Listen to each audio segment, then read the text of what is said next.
बोलिए।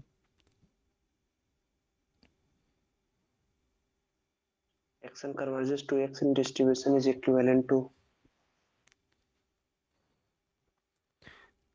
डेफिनेशन तो ये कहता है converges to this if and only C D F of x n is equal to C D F of x as n tends to infinity for all the point where limiting distribution is continuous. अब ये कह रहा है limit, सुप limit inform लिया है। तो कह रहा है lim sup of probability x n less than equal to this, ये छोटा होगा probability x n less than equal to x से।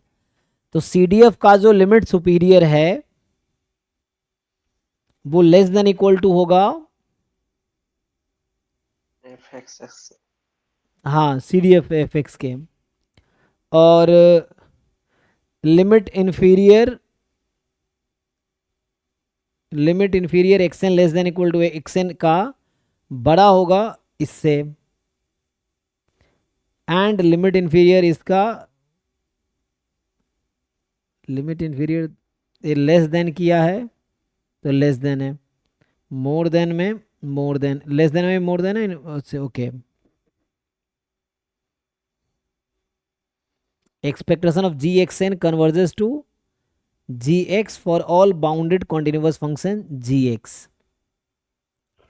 ये तो होता है ना, ये तो वो है continuity theorem in convergence in distribution. Continuity theorem क्या कहता है?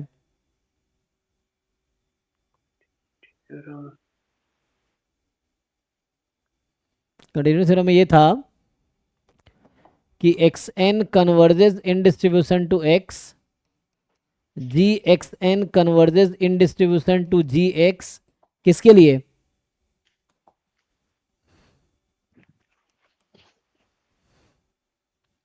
फॉर अ कंटिन्यूअस फंक्शन जी। ये तो रूल बताता है, ये क्या बोल रहा है? Bounded continuous all uniformly continuous. ये थोड़े मेजर थ्योरेटिक क्वेश्चन हो गया ना।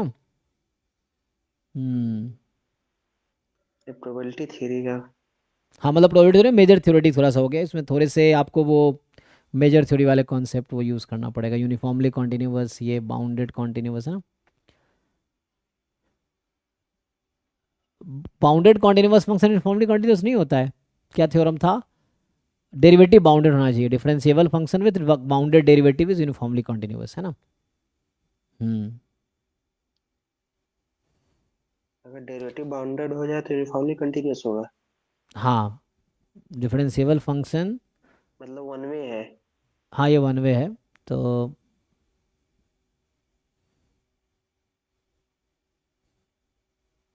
कोई बहुत। डी तो ट्रू होगा, मुझे लग रहा है डी तो ट्रू होगा। ठीक है, डी तो ट्रू है, थ्योरम्स के स्टेटमेंट है ये सब, हालांकि थ्योरम्स ही है, लेकिन आपको बस थ्योरम को रियलाइज करना होगा करेक्ट है। तो डी तो ट्रू जैसे होगा। वही बात फील हम्म नहीं हो रहा है जैसे। क्योंकि थ्योरेटिकल है ना ये, तो इसीलिए।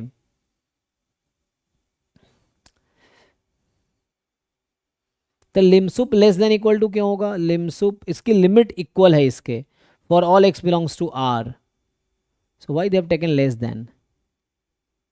लिमिन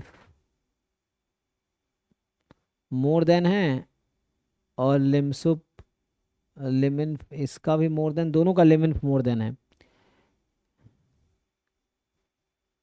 ये तो one minus C D F हो गया। तो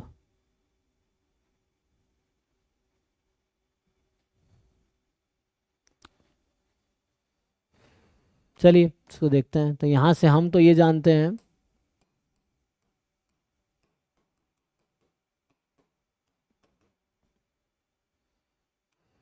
इसमें सुप्रीमम लगा रहा है। हाँ कोई दिक्कत नहीं है। तो लिमिट कब एग्जिस्ट करती है? जब लीन सुप और लीन इन्फिमम इक्वल हो। हाँ है ना, दिस इज एग्जिस्ट। तो ये तो सीक्वेंस ऑफ रियल नंबर में अगर लिमसुप और लिमिन इक्वल हो,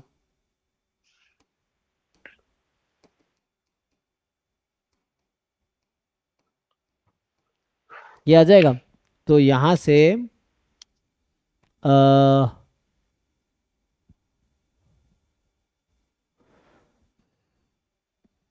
लेकिन ये सिर्फ उस पॉइंट की बात करता है वेयर एक्स इज कॉन्टिन्यूअस, है ना। बाकी यस। पॉइंट पे तो कोई ऐसा एग्जाम्पल लो जहाँ पे ये गलत दिखा पाओ। कोई ऐसा एग्जाम्पल है जहाँ पे इसका लिमिट सुपीरियर बड़ा हो जाए इसके लिमिट सुपीरियर से। सो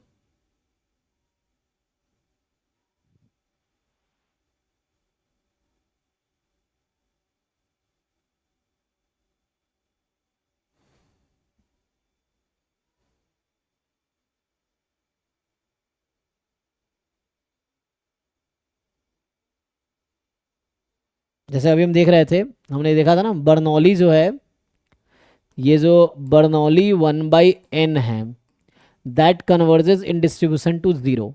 तो इसको इम्प्लीमेंट करो। देखो जैसे ऑप्शन डिस्कार्ड करना, एग्जाम्पल लेना पड़ेगा आपको। तो आप अगर बर्नौली 1/n है, इसके लिए अगर हम वर्क करें तो क्या होता है, limit n tends to infinity हम किस पे लगाते हैं, ज़ीरो। 1/n प्रोबेबिलिटी है ना, जी 1 - 1 यही है। तो यहाँ से क्या होगा, x less than zero, x more x than equal between to 0 zero to less 1 than one, x more than equal to one. और ये मेरे पास है।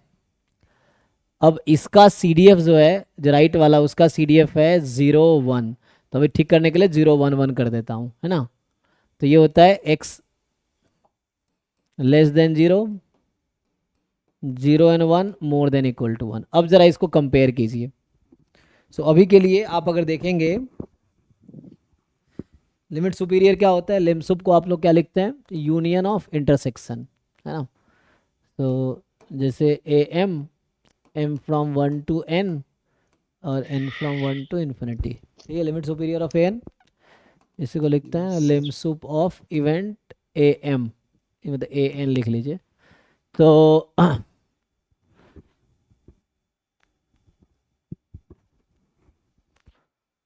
क्या होगा यहाँ पे, अभी अब देखेंगे तो ये 1 - 1 - 1/n यहाँ पे क्या है, लेस देन 1 है ना। तो सी डी एफ में तो लेस इसका देन, यूनियन लेना है फिर इंटरसेक्शन लेना है ना। जी। तो यूनियन का मतलब, इसका यूनियन मतलब 1। जैसे 1 - 1 ज़ीरो, फिर यूनियन 1 - 1/2, तो बड़ा वाला सेट आ जाएगा, मतलब 1 ही आएगा। फिर इंटरसेक्शन ले लो उसका। फिर उसका इंटरसेक्शन लेना है।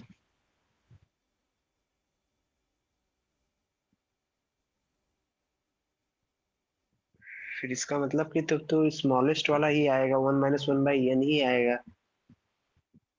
हाँ मतलब यही तो, ये कहीं ना कहीं कहाँ पे चली जाएगी ये, एन को मतलब लार्ज, ये एन को n फिर, से 1 से थोड़ा छोटा ही है। हाँ तो 1 के करीब आएगी, 1 ही आएगी। अभी आप ये देखो ना, सिंपल समझो, हाँ। ये 1 - 1/n इस 1 से छोटी है कि नहीं है। Yes sir. तो अगर हम ऐसा सोचे, अब जैसे एक पर्टिकुलर पॉइंट पे बात करो आप, जैसे मैं अगर बात कर रहा हूँ जीरो पे, तो x बराबर जीरो पे इसकी वैल्यू नहीं, यहाँ मैंने जीरो कैसे लिखा है, एक मिनट, इसका सपोर्ट क्या होता है, डिजिट जीरो ना, हाँ ठीक है। तो जीरो पे इसकी सी डी एफ कितनी है, 1, और जीरो पे इसका सी डी एफ कितना है, 1 - 1 1 - बाई 1 एन। by n। तो छोटा है ये। तो पहला स्टेटमेंट तो ट्रू है, ठीक है ना, ये होगा हमेशा। तो सर एग्जाम्पल से बोल सकते हैं नहीं, आपके यार। जनरल एक तो एग्जाम्पल हम ढूंढ रहे थे गलत दिखाने के लिए, ऐसा बोल नहीं सकते, ऐसा हम श्योरली नहीं बोल सकते, लेकिन हम जस्ट, हम क्या कर रहे थे, जस्टिफाई कर रहे थे। तो अब मुझे ऐसा लग रहा है कि ये हर जगह होगा ऐसा। अब कुछ ऐसा आप एग्जाम्पल लेके बताइए जहां पे ये, सपोज मान लीजिए सर, वो एक नेट में इसको मान लीजिए 1 + 1/n हो। हाँ फिर उस केस में तो मैं गलत, मतलब ऐसा गलत दिखाने का एग्जांपल। मतलब अभी सोच रहा हूँ कि ऐसा होगा क्या। अच्छा, अगर ऐसा एग्जाम्पल बनाइए कि यहाँ ऐसा हो जाए 0 1/n और 1, ऐसा कौन सा एग्जाम्पल में आएगा, जब हम एक्सन कंसीडर कर लेंगे बर्नौली। बर्नौली 1/n ले ले, अरे 1 - 1/n। नहीं, वही मैं सोच रहा हूँ कि पहला ट्रू, जब हम एग्जाम्पल से हालांकि नहीं बोल सकते, बट मैं जस्टिफाई अभी करने की कोशिश कर रहा हूँ ना। तो यहाँ पे 0 more than 0 less than 1 more than equal to 1, और यहाँ पे फिर से क्या चीज़ें आएंगी, तो यहाँ आएगा 0 0 1, यही आएगा ना लिमिट लगाने पे। Yes, sir। तो ये कहाँ जाती है, तो ये कहाँ हो जाएगी, तो 1 पे डिजनरेट हो गया, डिजनरेट वन तो 0 पे 0 है और वो 0 पे क्या है, 1/n। तो वो ज़्यादा है अब तो। लेकिन सही लिखे हैं ना हम लोग। तो इस केस में लेकिन लिमिट लगा रखा है ना, लिमिट लगाने के बाद बात कर रहा है एक्चुअली। तो वैसे तो ये अभी ऐसे ज़्यादा है, लेकिन लिमिट लगाने के बाद क्या होगा, लिमिट सुपीरियर क्या है 1/n का,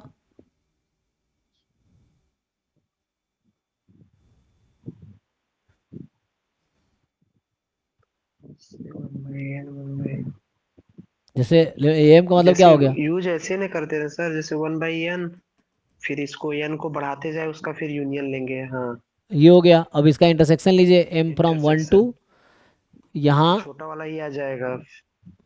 और एन फ्रॉम 1 टू इन्फिनिटी ले लीजिए।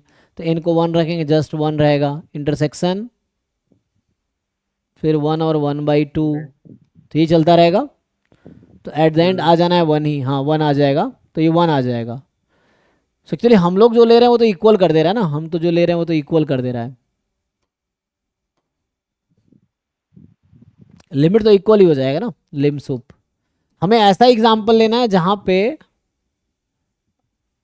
इसको लिमिट डिस्कार्ड करे। एग्जिस्ट ना हो, लेकिन हमें बता रखा है एक्स इन कन्वर्ज कर रहा है एक्स में इन डिस्ट्रीब्यूशन, है ना, जैसे हाफ आया था वहां पे।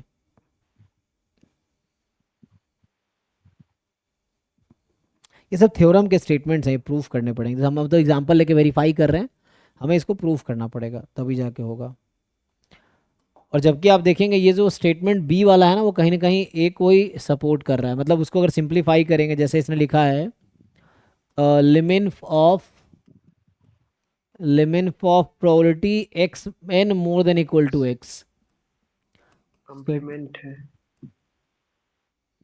यहाँ मोर देन इक्वल टू लगा दिया। अब probability x strictly less than x n tends to infinity.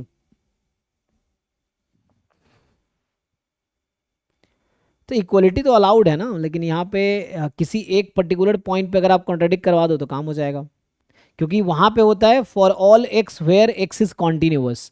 तो आप ऐसा पॉइंट ढूंढो जहाँ ये कॉन्टिन्यूअस नहीं है, जैसे ये फंक्शन एक्स बराबर 1 पे कॉन्टिन्यूअस नहीं है, ठीक है, तो 1 पे चेक करना पड़ेगा। ये फंक्शन एक्स बराबर 0 पे कॉन्टिन्यूअस नहीं है, नहीं ये 1 पे नहीं है, वो 0 पे नहीं है ना, हाँ ये 0 पे कॉन्टिन्यूअस नहीं है। तो 0 पे क्या हो रहा है, तो 0 पे ही हम देख रहे थे लेस देन इक्वल टू, और यहाँ कर रहे थे मोर देन इक्वल टू।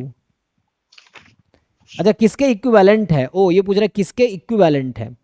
इक्विवेलेंट का मतलब समझते हैं, if and only if actually, यहाँ वन वे नहीं पूछ रहा है। The statement x n converges to x in distribution is equivalent to, ये सब चीज़ें ना वो फर्गूसन वाली बुक है लार्ज सैम्पल थ्योरी, उसमें अच्छे से लिखी है, और भी बुक है तो उसमें देखना पड़ेगा ठीक से। अच्छा बोल रहा है इफ एंड ओनली इफ किसके साथ होगा, this if and only if है, किसके साथ होगा, तो इसका मतलब मतलब ये है डायरेक्टली थ्योरम, मतलब एक्सेल कन्वर्जन डिस्ट्रीब्यूशन, ये सब थ्योरम है, मतलब वो बुक में देखना सब पड़ेगा लिखी थ्योरम हुई है, या है। मतलब हमें प्रूफ खुद करना पड़ेगा, ये सब थ्योरम है ना। तो एट रैंडम आप डिसाइड करना थोड़ा मुश्किल होता है, तो प्रूफ लिखे हम और या फिर ये करें। अब अगर मुझे डिसाइड करना है तो ये MCQ MSQ है इसमें तो, एमएसक्यू है। अच्छा MSQ है, यस सर।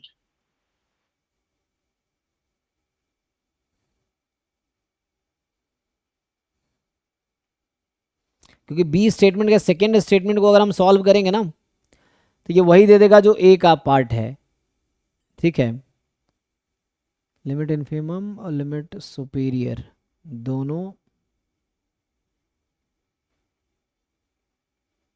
हाँ ये तो वही आ जाएगा सेकेंड वाला। तो दोनों एक ही चीज एंड करके लिखे, मतलब वहाँ सेम दो लिख स्टेटमेंट दिया आ गया है। ना, ए में एक ही स्टेटमेंट है, बी में दो स्टेटमेंट है। अच्छा, यहाँ लेस देन है, यहाँ ग्रेटर देन है। हाँ मतलब एक में बस ग्रेटर एंड लेस का चक्कर किया है। तो जो एंड के बाद लिखा हुआ है वो वही है जो ए ऑप्शन है, जो ए ऑप्शन है वही है, लेकिन यहाँ देखना इफ एंड ओनली इफ कौन होगा।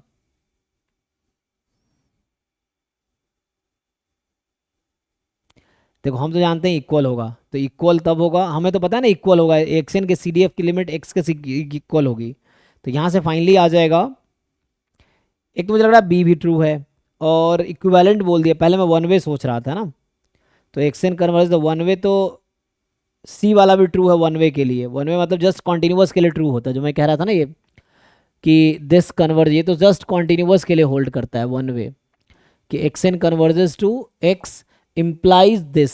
अब ये कन्वर्स कब ट्रू है ये भी बोल रहा है कि when can you say converse is true, है ना।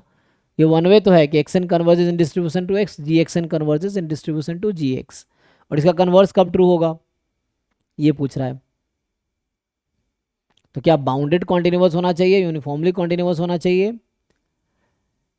सिर्फ तो इंट्यूशन आ रहा तो प्रूफ करके लिखना पड़ेगा, प्रूफ थोड़ा थ्योरेटिकल होगा, एप्सिलॉन डेल्टा से या इस तरह से कुछ करना पड़ेगा। ये तो इस तरीके से मोरलेस लिख के, थ्योरेटिकल प्रूफ ना बड़ा बोरिंग सा होता है एक्चुअली, तो बेटर है बुक में हम थ्योरम ही देख ले। ये डायरेक्ट थ्योरम ही होगा फिर। थ्योरम ये, बस वो मतलब वही आपको या तो प्रूफ आए या फिर एग्जाम्पल से डिस्कार्ड करो, डिस्कार्ड करना भी इतना ईजी नहीं ये है, तो एग्जाम में याद रहेगा तभी, तभी लिख नहीं तो पाएंगे। फिर तो मुझे बी तो ट्रू लग रहा है, एक तो मुझे लग रहा है बी ट्रू है, एंड डी भी ट्रू लग रहा है, लेकिन सी में क्या दिक्कत है, बाउंडेड कॉन्टिन्यूअस कह दिया।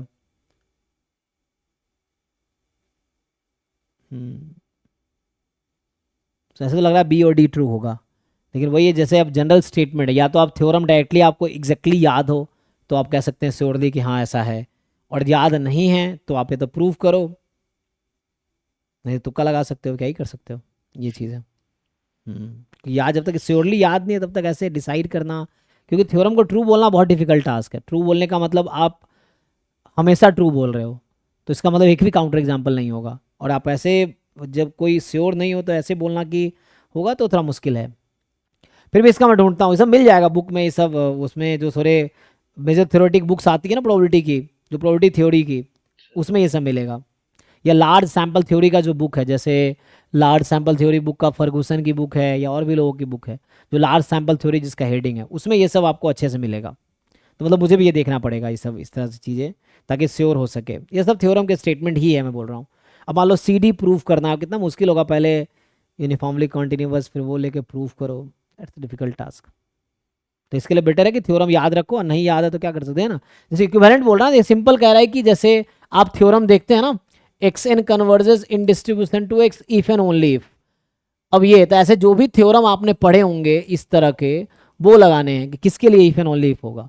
तो ये आपसे पूछ रहा है कि ये कौन सा होगा बताओ, तो ये तो थ्योरम ही है ना, तो आप थ्योरम में जो होगा सो वो लगा पाएंगे, ये है। तो देखता हूँ मैं थ्योरम, इसको डिसाइड करते हैं फिर ठीक बताता है हूँ। सर। बाकी अभी स्टॉप करते हैं यहीं पे। Okay, thank you sir. Thank you. हाँ।